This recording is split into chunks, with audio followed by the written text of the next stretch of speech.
दंतेवाड़ा में 34 नक्सली बनकर नावे आत्मसमर्पण।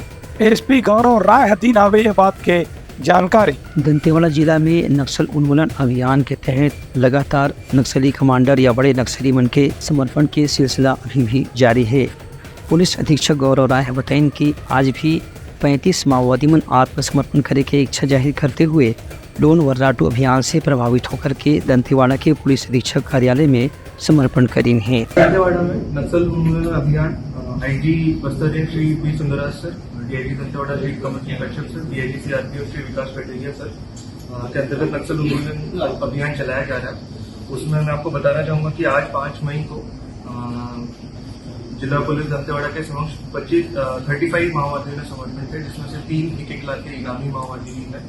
ये जो माओवादी हैं ये भैरमगढ़, बलंगीर और कटेकला एरिया की कमेटी में सक्रिय थे और नक्सली बंद, रोड काटना, विरोध करना, पेड़ काटना, बैनर पोस्टर लगाना और ऐसे अन्य जैसी घटनाओं में शामिल थे। इसके साथ ही मैं आपको ये बताना चाहूंगा कि जो 35 आत्मसमर्पित जिन्होंने आज आत्मसमर्पण किया हमारे पास, उसमें विशेष योगदान में 111 बटालियन सीआरपीएफ, आरएफपी, सीआरपीएफ और डीआईजी का विशेष योगदान रहा है। इसमें हमें लगभग 35 आत्मसमर्पित माओवादियों ने समर्पण किया है।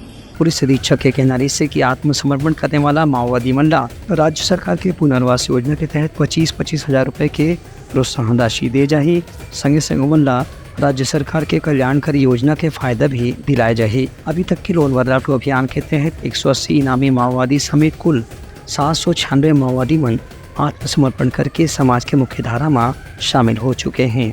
Bureau report, Telangana news.